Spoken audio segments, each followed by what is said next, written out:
Welcome to The Explainer. You know that tea bag sitting in your kitchen cabinet?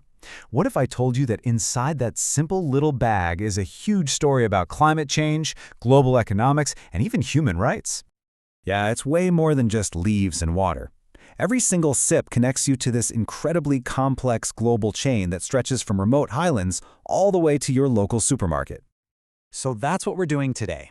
We're going to peel back the label on the global tea industry to really understand the interconnected challenges that are brewing just beneath the surface.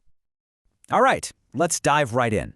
We're going to start with the plant itself, and the planet it absolutely depends on. And for that, we're going to focus on one of the world's biggest players, Kenya. See, tea is a really delicate crop.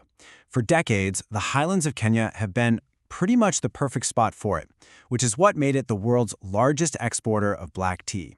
I'm talking well-distributed rain, long sunny days, the whole 9 yards. But here's the thing. That perfect environment, it's now under some serious threat. Data from the last 58 years shows a really clear trend. It's getting hotter and it's getting drier. And these aren't just numbers on a chart, right? This has devastating consequences for actually producing tea, with severe hailstorms and droughts becoming the new normal. And the long-term risk? Well, it's pretty stark. Scientific models are predicting that if nothing changes, the amount of land in Kenya that's even suitable for growing tea could shrink by nearly a quarter by 2075. A quarter. That's huge. So you have this massive environmental pressure. How does that ripple out into the global business of tea? Well, that brings us to the fight for value. And believe me, it is a massive, super competitive market. You've got Kenya leading the pack in black tea exports, but with powerhouses like China and India right there with them, a country's brand becomes absolutely everything. And if you don't believe me, just ask Sri Lanka. Their prized Ceylon tea brand is in a constant battle against fakes. When these lower quality teas from other places get passed off as the real deal, it just completely undermines consumer trust. It damages the entire industry's reputation and, of course, its value. So what do you do about it? Well, to fight back, Sri Lanka is pushing for something called a geographical indication, or GI. The easiest way to think about this is like champagne in France, right? If it's not from that specific region made to those specific standards, you just can't call it champagne. It's a legal shield, and it's absolutely crucial for them to protect their most valuable agricultural export. Meanwhile, over in India, you've got this booming domestic tea market. We're talking over $11.5 billion.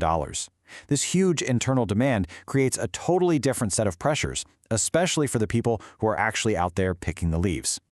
Okay, so we've talked climate, we've talked business, but beyond all the models and the market figures, there's the most critical part of this story, the human cost. You've seen the pictures, right? The image sold to the world is this picturesque dream, especially in the beautiful highlands of Sri Lanka and India. It's a vision of rolling green hills, colonial bungalows, a totally serene escape. But for so many of the workers on the plantations in Assam, India, the reality is just worlds away from that. A daily wage of 160 rupees, that's about $2.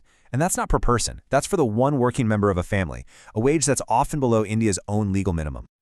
And just think about what that means. That tiny wage is earned through back-breaking manual labor, picking tea leaves by hand day in and day out. And it has to support an entire family, sometimes up to 7 people, living in these really basic houses with dirt floors and hardly any amenities.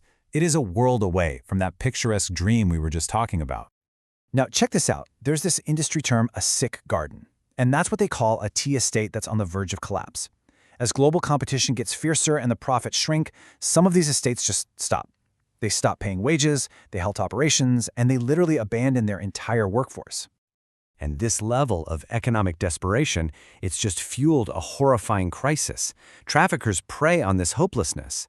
They lure young people away with these false promises of city jobs, paying 8,000 rupees a month, which, compared to their daily wage, sounds like an absolute fortune. But of course, these promises often lead straight into forced labor or the sex trade. So, you see where this is all going, right? These aren't 3 separate stories, one about climate, one about business, and one about people. No way. This is one single deeply intertwined story. The whole industry, the whole system, is balancing on these fundamental tensions. You've got climate change threatening the actual supply of tea. You've got market pressures squeezing the profits. And that squeeze, it's always felt the hardest by the workers at the very, very bottom of the chain. So what's in your cup is so much more than just a beverage, isn't it? It's a choice. And it's a choice that echoes all the way from the soil of the Kenyan highlands to the markets in Sri Lanka and right into the homes of plantation workers in Assam. So the real question isn't just what's in your teacup, it's what story are you choosing to be a part of?